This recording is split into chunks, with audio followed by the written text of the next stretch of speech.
ان کا رزق حلال اور طیب ہوتا ہے۔ دیکھو میری اور آپ کی قسمت میں جو لکھا ہے وہ ہمیں ہر صورت میں ملے گا۔ اب اس کو حاصل کرنے کے لیے ہم طریقہ حلال اختیار کرتے ہیں یا حرام کرتے ہیں، تو وہ طریقے کی وجہ سے وہ رزق حلال یا حرام ہو جائے گا۔ تو جو میرے مقسوم ہے وہ مجھے مل کے رہے گا۔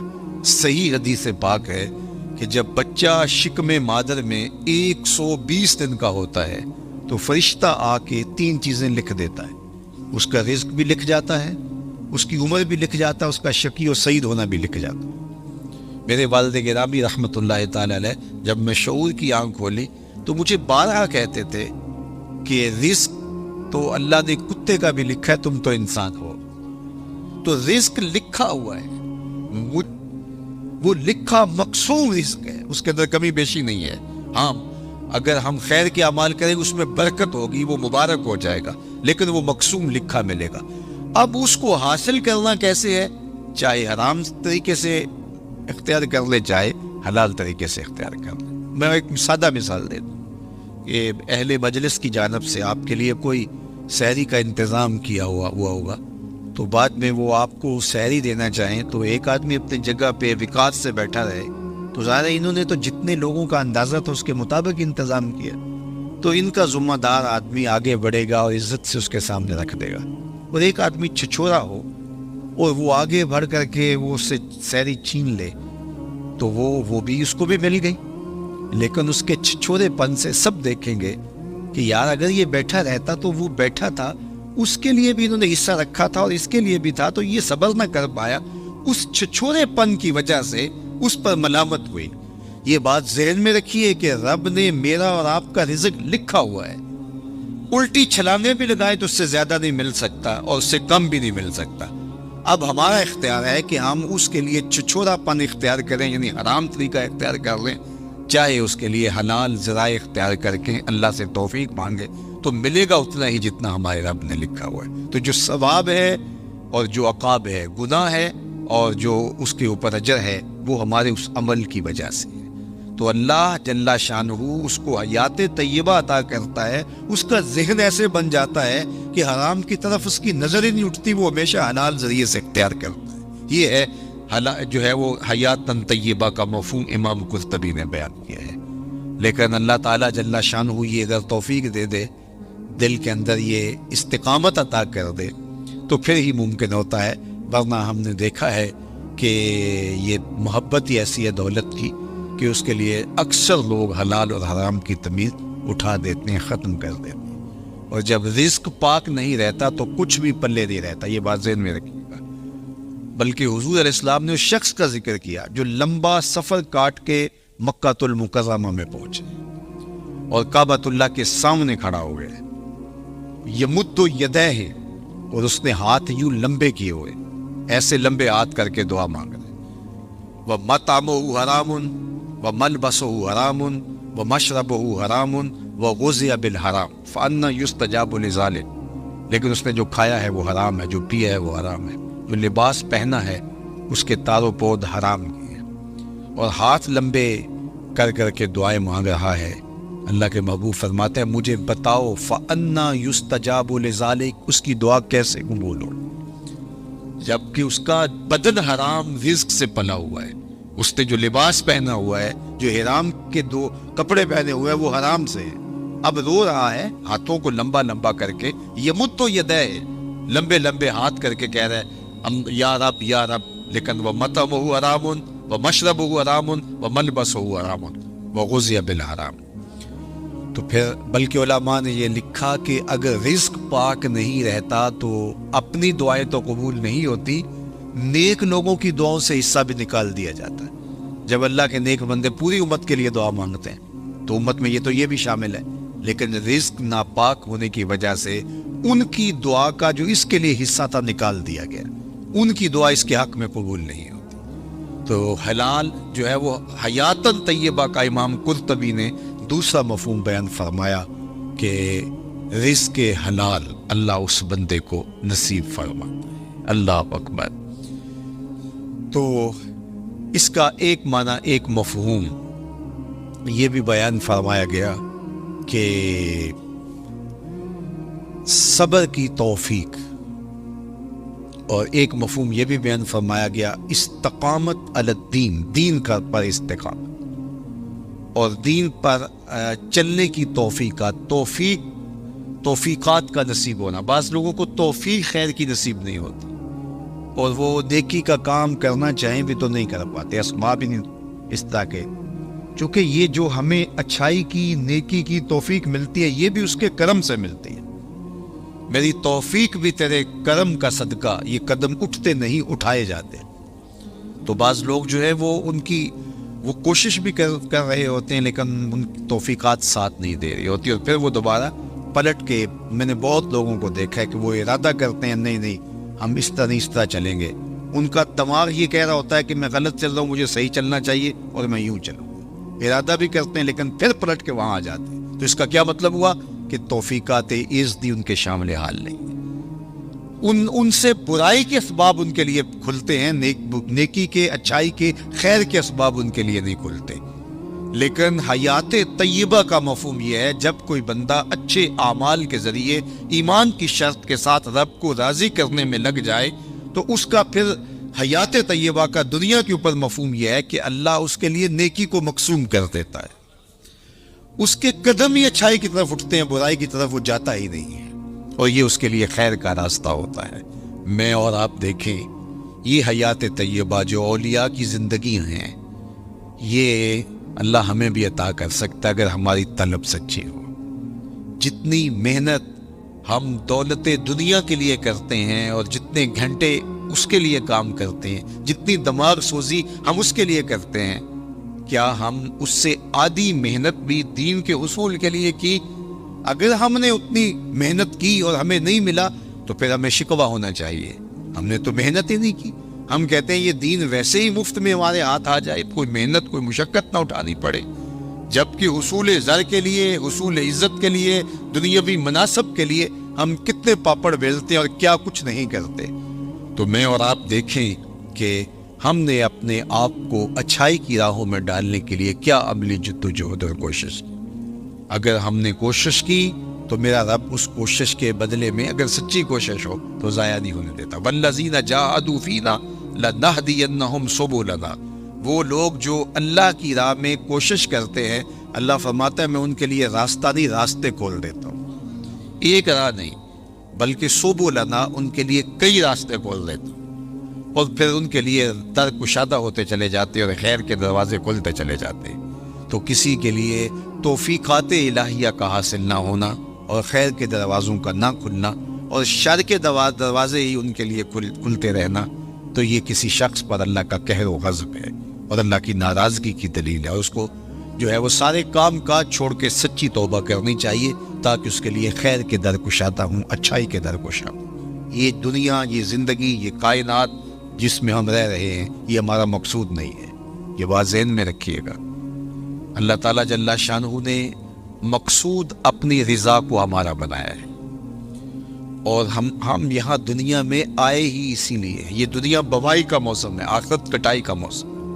بوائی کے موسم میں جو کسان مٹی سے مٹی ہو جاتا ہے، کٹائی کے موسم میں فصل وہی اٹھاتا ہے، اور بوائی کے موسم میں جس نے جو ہے وہ ہل چلایا نہیں اور بیج ڈالا نہیں، سہاگا دیا نہیں، جڑی بوٹیاں تلف نہیں کی اور پانی نہیں ڈالا، تو کٹائی کے موسم میں وہ فصل نہیں اٹھا سکے گا۔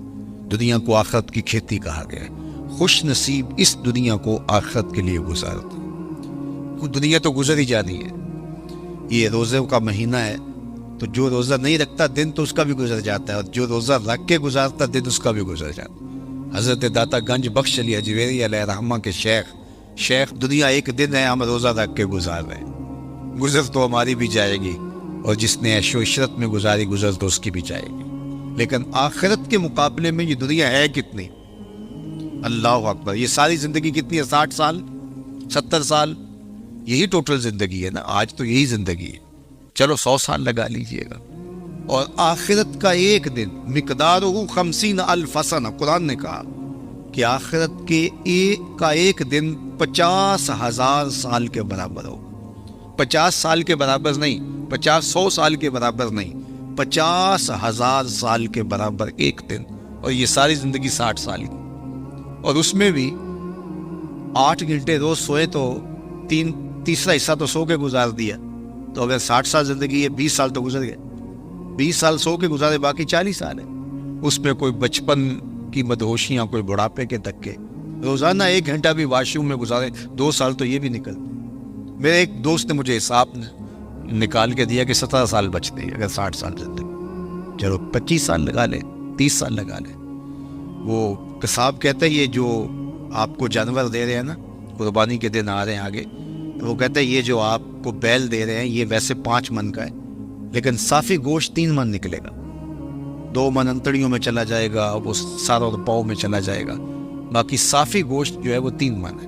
زندگی یوں تو 60 سال کی ہے، لیکن صافی زندگی 30 سال کی، 25 سال کی، 20 سال کی، یہ ہے زندگی، اور وہ بھی ٹینشنوں سے بھری ہوئی، شریکوں نے مار دیا، کچھ چھوڑا ہی نہیں ہے، پریشانیاں، دکھ، خزیاں، ٹینشنیں، ہر وقت بھاگم بھاگ، چلو تخت پہ بیٹھ کے بھی گزاری، تو 60 سال زندگی میں سے 30 سال گزارے، صرف 30 سال یہی احتیاط سے گزارنے تھے، یہ نہ گزار سکا، اور وہ زندگی اس کا پہلا دن مقدارہ 50,000 سنہ، 50,000 سال کے برابر ایک دن، ذرا حساب لگائے نا اس، اور وہ صرف ایک دن، اس کے بعد مینڈے کی شکل میں موت کو لا کے ذبح کر دیا جائے گا، موت آ گئی، موت کو بھی موت آ گئی، قصہ تمام، جہنم میں ہے تو پھنس گیا، مر بھی نہیں سکتا، اب تو مرنے سے بھی رہا نا، دنیا میں تو لوگ خودکشی کر لیتے ہیں، لوگ کیا کچھ نہیں کرتے، اب تو گھبرا کے یہ کہتے ہیں کہ مر جائیں گے، مر کے بھی چین نہ پایا تو کدھر جائیں گے، تو وہاں پھر موت بھی نہیں ہے، اور جن کو جنت کی راحت نصیب ہو گئی پھر جو ہے ان کے لیے ابدی اور سرمدی زندگی نہ ختم ہونے والی۔ تو ذرا دیکھیے یہ زندگی کیا ہے، صحرا میں پڑے ہوئے ایک ذرے کے برابر بھی نہیں ہے، اور وہ زندگی نہ ختم ہونے والی، نقطہ انجام ہی نہیں۔ یہ زندگی اچھی گزرنی چاہیے، میں نہیں کہتا کہ یہ زندگی اچھی نہ گزرے، لیکن فرض کرو اگر اچھی نہ بھی گزری تو گزر ہی جائے گی نا۔ میر تقی میر نے کہا تھا، وہ ریشم و کم خواب پہ سر مست ہے تو کیا ہوا، رات اس کی بھی کٹ گئی جو کہ اور تھا، برہنہ بدن تھا، سردیوں کی رات تھی، زخم لگے تھے بدن پہ، بخار نے جو ہے وہ بے تاب کر رکھا تھا، اور کوئی باہر ریت کے اوپر پھینک گیا۔ کتنی لمبی رات ہوگی اس بیمار کے لیے جس کا کوئی تیماردار بھی نہیں ہے، ریت پہ کوئی پھینک گیا، بدن پر زخم ہے، چور ہے بخار سے، سردیوں کی لمبی رات ہے، سحر لانا کوئی آسان ہے؟ اللہ اکبر، جوئے شیر لانا، وہ جو غالب نے کہا تھا وہ جوئے شیر لانے کے مترادف ہے، لیکن آخر کٹ ہی گئی نا، جتنی بھی لمبی رات ہے نقطہ انجام تو ہوگا نا، لیکن وہ رات پڑ گئی تو اس کا نقطہ انجام نہیں ہے، وہ ختم ہی نہیں ہوگی، چونکہ موت کو بھی موت آ گئی، تو اس سے بڑا احمق کوئی نہیں جو اپنی آخرت کو برباد کرتا ہے۔ یہ دنیا سوارے، اچھی دنیا زندگی گزارے، اللہ کی دی ہوئی نعمتوں سے بھرپور تلذذ حاصل کرے، لیکن آخرت کے سودے پر نہیں، آخرت کی قیمت پر نہیں۔ تو اللہ جل شانہ حیات طیبہ اپنے بندوں کو دیتا ہے کہ وہ اس زندگی کو آخرت کے لیے گزارتے ہیں، جہاں جتنا رہنا ہو وہاں اس حساب سے انتظام کیا جاتا ہے۔ میں ایک دفعہ اٹلی سے گزر رہا تھا تو مجھے وہاں کچھ نوجوان منڈی بہت دن کے کہنے لگے کہ آپ ہمارے ساتھ اگر چائے پی لیں، تو میں نے کہا چلتے ہیں۔ تو ان کے ہاں چائے پینے گیا تو وہ چھوٹا سا گھر تھا ان کا، اور جس میں کوئی تقریباً 20-25 نوجوان رہ رہے تھے، وہ جو ہے وہ انہوں نے چارپائیاں جوڑ کے یوں رکھی ہوئی تھی اور اپنا کھانا بھی پکاتے تھے۔ تو میں حیرت زدہ ہوا اور میں نے کہا کہ آپ 20-25 سے چھوٹے سے گھر میں رہ رہے ہیں تو کوئی بڑا گھر لے لیں۔ تو وہ مجھے ہنس کے کہنے لگے، حضرت ہم یہاں کمائی کرنے آئے ہیں، عیش نہیں کرنے آئے، تو آپ اگر آئے نا ہمارے علاقے منڈی بہت دن میں، تو ہمارے 6 کنال کے بنگلے بن رہے۔ تو میں نے کہا یہی تو میں سمجھانے آیا ہوں کہ جہاں جتنا رہنا ہو وہاں اتنا انتظام کیا جائے، تو دنیا میں جتنا رہنا ہے ہم اتنا انتظام کریں، اصل ہماری منزل آخرت ہے، ہم وہاں پلٹ کے جانا ہے، وہاں ہمارے لیے تیاری ہو رہی ہو، یہ جہاں بھی اچھا وہ جہاں بھی اچھا، لیکن اس دنیا کو اس آخرت کی قیمت پہ نہیں گزارو۔ یہی ولایت ہے، یہی اللہ کے ولی کرتے ہیں۔ وہ اس دنیا کی زندگی کو آخرت کے لیے گزارتے ہیں، تو پھر یہ زندگی بھی خوشحال۔ جب یہاں ہم جاتے ہیں 4 دن کے لیے، 5 دن کے لیے، تو جو ہے وہ خوش جاتے ہیں، خوش آ جاتے ہیں، نہ وہاں ان کے ملک کو چھوڑ کے آنے میں دکھ ہوتا ہے، نہ کوئی پریشانی ہوتی ہے، اس لیے کہ ہم آئے ہیں 4 دن پھرنے کے لیے، سیر کرنے کے لیے، واپس چلے گئے۔ لیکن اگر ڈیرا جما لے تو پھر چھوڑنا بھی کتنا مشکل ہے۔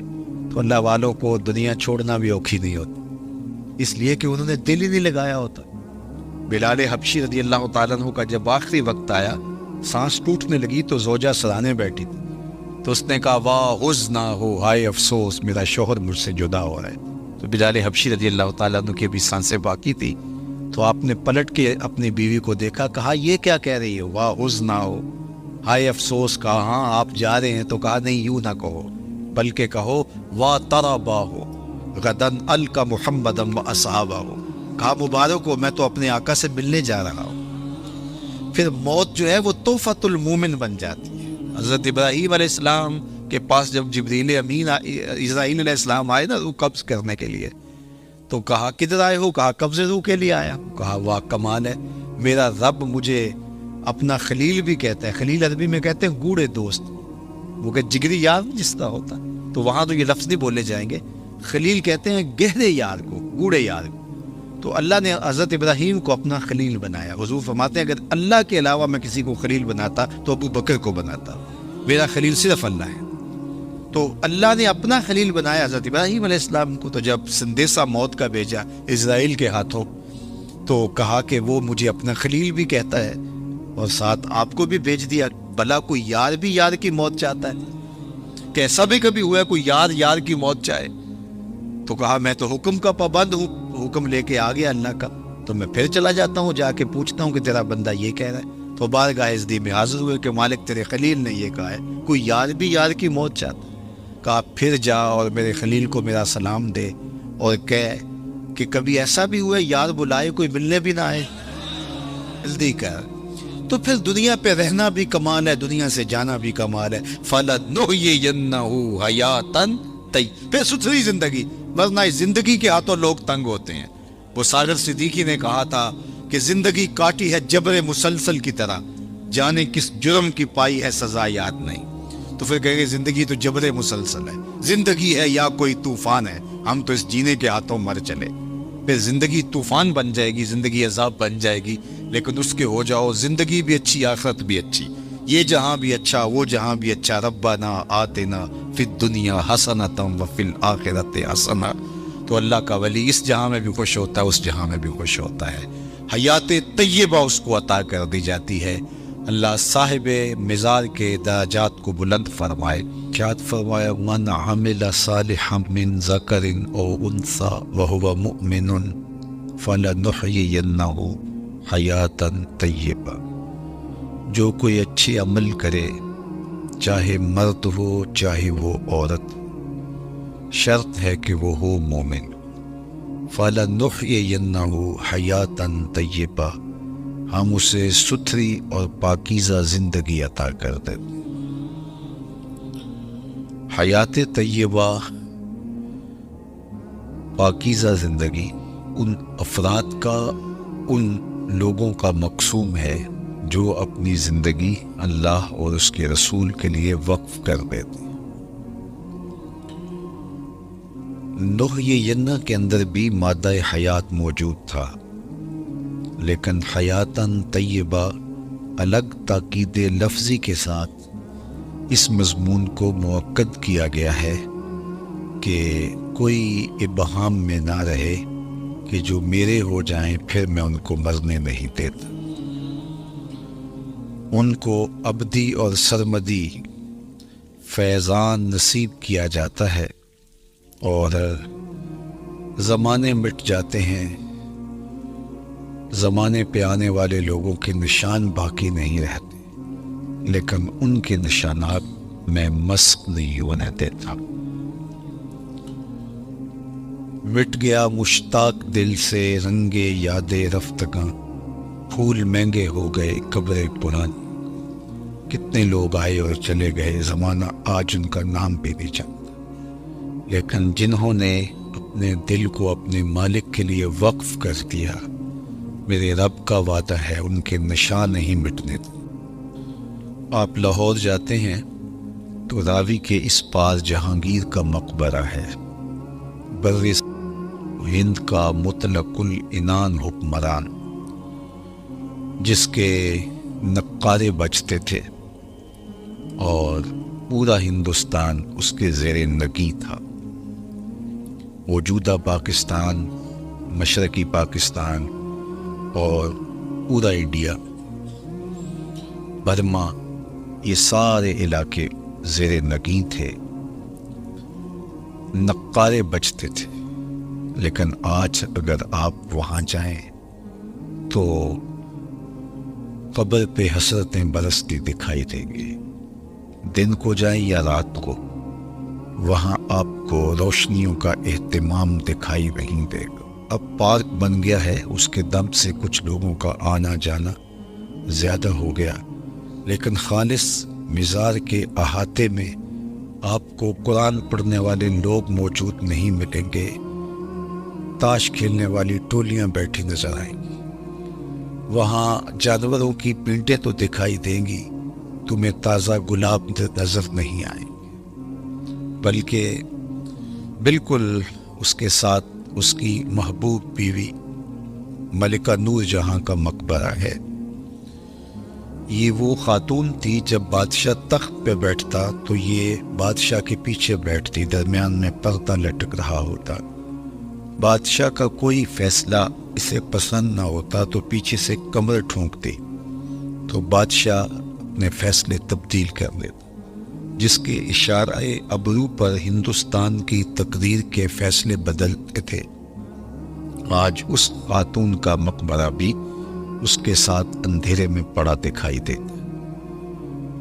زیب النساء کا اپنا شعر ہے جو اس کی لوح مزار پہ لکھا ہے: پر مزار ماں غریباں، نئے چراغے نئے گلے، نئے پرے پروانہ سوزت، نئے صدائے بلبلے۔